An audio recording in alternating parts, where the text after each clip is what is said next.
Hello বাচ্চারা, আজ আমরা শুনবো গরিব পাখির জীবন নামক গল্পটি। শুরু করা যাক তাহলে। জঙ্গলের মধ্যে একটি টুনি পাখি সুন্দর একটি বাসা তৈরি করে তার মধ্যে ডিম দিয়ে বসবাস করত। জঙ্গলে সবার সঙ্গে সে মিলেমিশেই থাকতো। তার বাড়ির কিছুটা দূরেই থাকতো এক টিয়া পাখি। সে একটি বড় গাছের নিচে বাসা বানিয়ে থাকতো।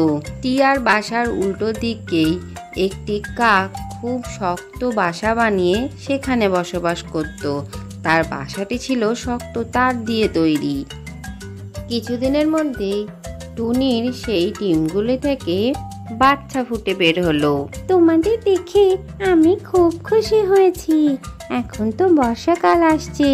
এই বর্ষাকাল চলে গেলেই তোমাদের বাবা তোমাদের সাথে দেখা করতে আসবে। ততক্ষণ তোমরা খাওয়া দাওয়া করে বড় হয়ে যাও। এই কথা বলেই টুনি পাখি তাদের জন্য খাবার আনতে চলে যায়। উড়তে উড়তে টুনি পাখি টিয়ার সাথে দেখা হয়। টিয়া তখন তাকে বলে, কি হলো টুনি, এত আনন্দ কিসে তোমার?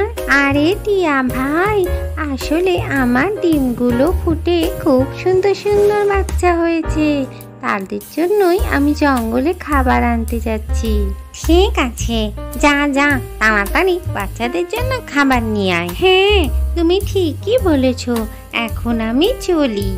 উল্টো দিকের গাছে বসে কাক এই সমস্ত কিছুই দেখছিল। তারপরে সে টিয়া পাখিকে ডেকে জিজ্ঞাসা করলো, আরে ও টিয়া, এদিকে আসো, এদিকে আসো বলছি। কাকের এই কথা শুনে টিয়াও তার কাছে উঠতে উঠতে চলে আসে। আরে ওই সুন্দর টুনি তোমাকে কি এমন কথা বলছিল? টিয়া খুব ঘৃণার সাথে কাককে বলে, হ্যাঁ, ওই সুন্দরী টুনির নাকি 4টে সুন্দর সুন্দর ছানা হয়েছে। ওদের জন্য জঙ্গলে খাবার খুঁজতে যাচ্ছে। আমি ভালো খাবারের সন্ধান দিলেও সে বলে ওসব কাকেরা খায়, আমরা ওসব খাবার খাই না।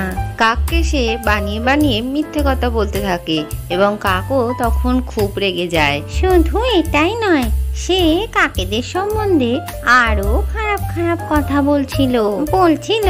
কাকেরা নাকি তার দিয়ে বাসা তৈরি করে, তার মতো সুন্দর বাসা তো আর কাকেরা বানাতে পারে না। আর কাকেদের বলো আমার বাসাটা যেন তারা নজরে নজরে রাখে।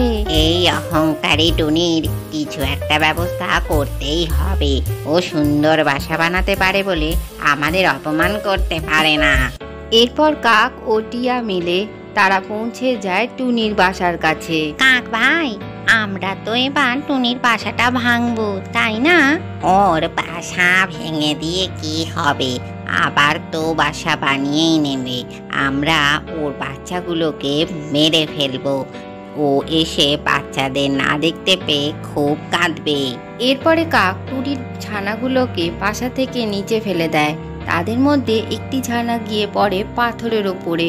পাথর থেকে পিছলে সে নিচে পড়ে এবং তার একটি পা ভেঙে যায়। মা, আমার পা, আমার পা। এই কাজটা করে টিয়া এবং কাক দুজনেরই খুব আনন্দ হয়। তারপর তারা সেখান থেকে উড়ে যায়। কিছুক্ষণ পরে টুনি সেখানে এসে দেখে তার বাসায় তার ছানাগুলো নেই। তখন সে কাঁদতে থাকে, আমার বাচ্চারা কোথায় গেল, কোথায় গেল আমার বাচ্চারা? মায়ের গলার আওয়াজ শুনে ছোট বাচ্চাগুলি আরো জোরে জোরে কাঁদতে থাকে।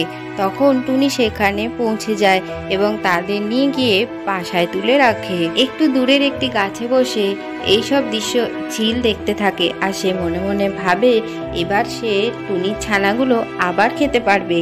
এরপর টুনি বাচ্চাগুলোকে খাবার খাওয়ায় এবং তারা আস্তে আস্তে সবাই সুস্থ হতে থাকে। একদিন হঠাৎ খুবই বৃষ্টি শুরু হলো এবং টুনির বাসাটা একেবারেই ভেঙে গেল। তখন টুনি তার বাচ্চাগুলোকে একটি সুরক্ষিত জায়গায় রাখে আর বলতে থাকে, এই বর্ষাকালে আমার ঘর বানাতে খুবই কষ্ট হয়। আমি আমার বন্ধুদের সাহায্য নিয়ে তাড়াতাড়ি ঘর বানিয়ে ফেলবো। এরপর সে উড়ে উড়ে টিয়ার কাছে যায় সাহায্য চাওয়ার জন্য। টিয়া ভাই, আমার ঘরটা এই বর্ষায় ভেঙে গেছে। তুমি যদি আমাকে একটু সাহায্য করো তাহলে আমি তাড়াতাড়ি ঘর বানিয়ে ফেলতে পারবো। আমার শরীর একেবারেই ঠিক নেই টুনি, এই বর্ষায় ভিজতে আমি মোটেই পারবো না, আর তোমাকে আমি সাহায্য করতেও পারবো না। এই কথা শুনে টুনি উড়ে গিয়ে কাকের কাছে সাহায্য চাইতে যায়। কাক ভাই, এই বর্ষার বৃষ্টিতে আমার বাসাটা ভেঙে গেছে, তুমি কি ওটা বানাতে আমাকে একটু সাহায্য করতে পারো? আর আমার সব বাচ্চারা ভিজে যাচ্ছে। এই মরেছে, এর বাচ্চাগুলো সব বেঁচে রয়েছে। এখন যদি আমি একে সাহায্য করতে যাই, বাচ্চাগুলো তো বলেই দেবে যে আমি ওদেরকে মারার চেষ্টা করেছিলাম। আরে যাও যাও, আমি কোনোই সাহায্য করতে পারবো না তোমাকে। কেউ সাহায্য না করায় টুনি একাই এই বৃষ্টির মধ্যে ঘর বানাতে শুরু করে। দূর থেকে বসে চিল আবার এইসব দৃশ্য দেখতে থাকে। এই সুযোগে সে টুনির বাচ্চাদের কাছে পৌঁছে যায় এবং তাদেরকে এক এক করে মুখে নিয়ে তার বাসার দিকে উড়ে যেতে থাকে। ভালোই হলো, আমার ঘর বানানো হয়ে গেল। আমার বাচ্চাগুলো আর শীতে কাঁপবে না, ওদের তাড়াতাড়ি এনে এই বাসায় রাখি। আরে আমার বাচ্চারা কোথায় গেল, কোথায় গেল আমার বাচ্চারা?